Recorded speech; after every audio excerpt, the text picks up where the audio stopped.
Hey, welcome to For the Meeple by the Meeple. My name is Mike Carpenter, and today we are taking a look at Ghost Stories. This is a 1 to 4 player cooperative board game in which players are going to be tackling loads and loads of ghosts that are coming to attack this small village. Now, the difficulty rating and winning this game is off the charts, but let's see if the gameplay is too. Let's check it out. Here is the board for Ghost Stories. I have set up a 2-player game. However, no matter how many players are playing, you're going to use the player boards of all 4 colors. There are yellow, green, blue, and red, and each of these player boards has 2 sides, and they're basically identical, other than the bottom left-hand corner tells you which of the special abilities of that particular monk you are using. Players are going to receive those player boards at random, and then they can choose which of the special abilities they would like to use. Each player is also going to receive a figure of their color. They're going to receive 4 life points, which are represented by that, and there are these Tau tokens in the game of 5 colors. There are the 4 colors of the monks, and then there are some extra ones that are black. And the black ones are basically, they're kind of like a wild, they're just an extra color mixed into the game that the players will have to compete against. Players are also going to receive a yin-yang symbol token, and what that does is it allows players to either unhaunt a tile or allow them to use the special ability of a tile they are not on. A major part of the game are these 2 decks here. First, you have 55 regular ghost cards, and there are different parts to these cards. There's strength in the top corner, and then there are going to be some icons for different things that the cards can do at the bottom of the card. Players are going to use a different number of the regular ghost cards based on how many players there are and how difficult they're trying to make the game.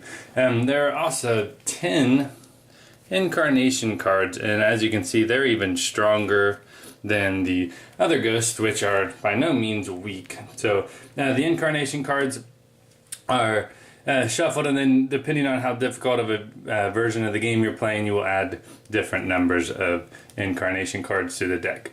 Now, on a player's turn, they're going to do a couple things in order each time. The first thing they'll do, no matter who the player is, the color of the card they draw will be placed on that color's player board. So if it's yellow player's turn and they draw a blue card, it will go on the blue player board. Now, if a player board is already full and you cannot place a blue on the blue player board, then you can place it in one of the other locations of any color that is available.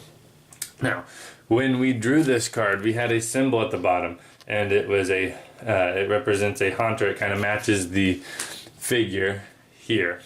So you would place one of these figures on the bottom of that card, and I'll explain exactly how those haunters work in just a moment. Now, the next thing a player is going to do on their turn is choose to move, and moving is free, but you can only move 1 space. You can move in any direction you'd like, but you can only move 1 space. Now, if it was the yellow player's turn and they wanted to move over to be closer to this ghost that has been drawn, they would move to this location. Now, whatever location a player's figure is on, they can either use the location. So each of these tiles on the board has a special ability, and it's represented by icons in the bottom right corner, and then the player can use any of those locations, or they can attack a ghost that is adjacent to the location.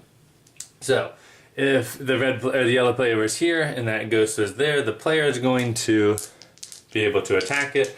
And what they'll do is pick up all 3 of these dice. These dice have 1 side per color in the game. That's a black side. As you can see, the dice, the symbols on the dice, especially the black and the white sides, seem to be rubbing off kind of badly.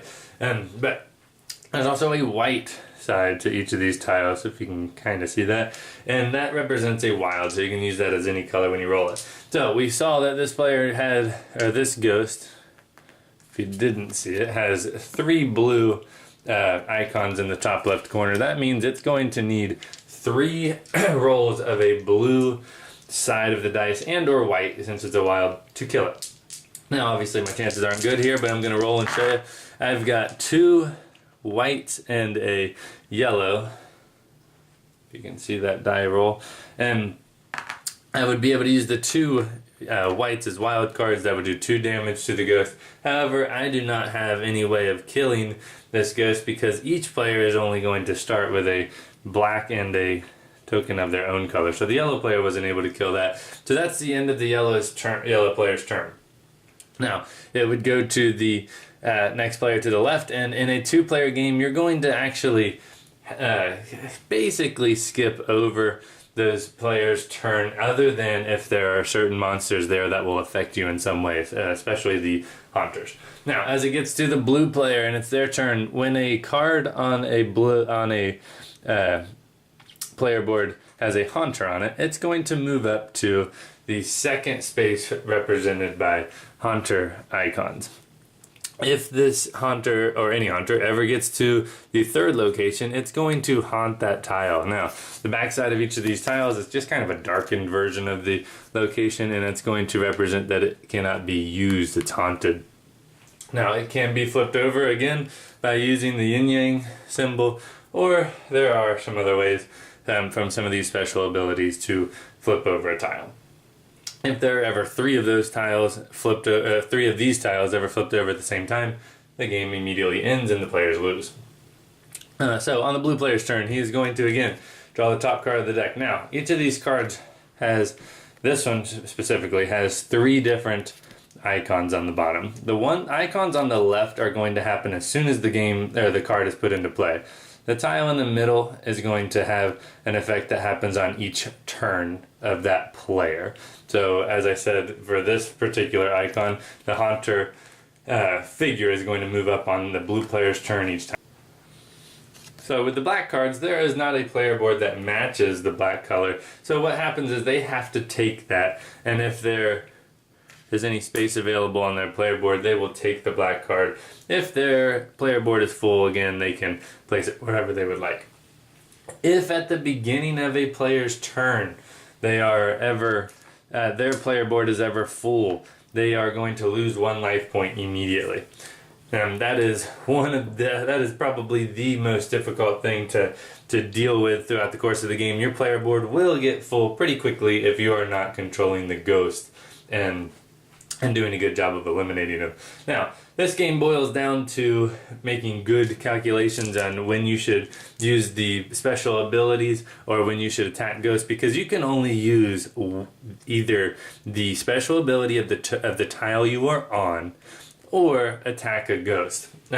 Couple things about attacking ghosts. If there are ever ghosts in 2 corners of the player boards that are kind of close to each other and you're in a tile that is adjacent to both of them, when you roll, you can apply the results to either location. Now, again, I did not roll anything that would help me in this situation, but had I rolled maybe a blue and then 2 whites, I could either kill the blue, which would be very smart in this choice, or I could use the 2 whites to kill the red, and if I had 2 blue tokens, I could use it to kill that ghost as well. So there, you can apply the dice roll to both locations when you're in corners. The other thing about the game is if you are in the same location as another player, you can share the tokens that you use to kill ghosts. That's going to become very important. And the Buddhas, when you collect a Buddha, you're going to, on the next turn, at any point, you're going to place the Buddha in one of the locations of your board. And also must be adjacent, the location must be adjacent to your current location. So I could not put the Buddha down in any of these locations because there's already a card there. What a Buddha does is you place it in an empty space, and then if you draw a card that you don't really want to deal with at the time, you can kill it and put the Buddha back. That is pretty much the game. It's not a complicated game to play, but it is a very difficult game to beat. So let me give you my final thoughts about the game. Oh, one last thing. There is a cursed die. Cursed die is a very difficult thing to have to deal with. All the sides on this are bad except the blank ones. The other 4 are going to hurt you in various ways. From putting extra ghost on the board to losing life points, there's several things that can hurt you in that. So that, like I said, that's pretty much the game. All the ghosts are going to affect you in different ways, and they are just going to keep coming and coming. So, final thoughts.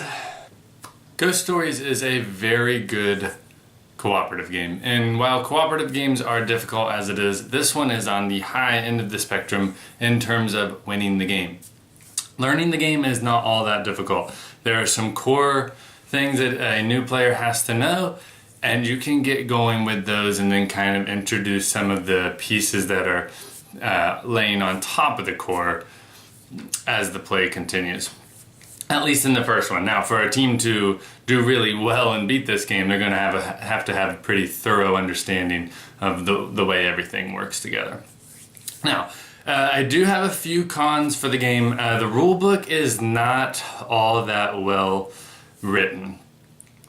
It will get you up and going, but I don't like when a rule book cannot answer all of your questions. I don't know if it's a typo on the cards or if it was omitted from the rule book, but there are a few things that as you come across them, the rule book can't answer, and I don't like that. Now, it doesn't ruin the game though. You can still play 99% of this game really well with what is in the rule book. Second thing, I showed you in the run through, the black sides and kind of the white sides of these dice are rubbing off, and I understand that's just dice quality, and you would think with a game that they would assume was going to have so much dice usage, they would have put some better dice in the game. And then the third thing is the game is so difficult that it can scare off some players. But those are the three things. It definitely does not impact, none of them really impact the gameplay or the way you really feel about the game and the mechanisms and the way they flow together. The pros. This game is not like most cooperative games in the fact that alpha gaming can really take over a lot of cooperative games. This one does not really lend itself to that. This one is more true table talk. Everybody has to work together to figure this game out. And then the other pro is it is so simple in design, yet every decision influences the game so much that I'm just truly impressed by the way you can get so much out of such a simplistic core design. That is a huge pro. Now, if you like hard and very difficult cooperative games, this is a fantastic game for you. If you have not played this one and you're a big cooperative fan, you've got to try this one for sure. For me, I really do enjoy the game. I like trying to solve the puzzle, and truthfully, I don't play a lot of cooperative games anymore. I thought I really liked the genre. I don't really play all that many anymore, but this is one that I'm going to hold on to and definitely enjoy playing. Now, my rating for the game is an 8 out of 10.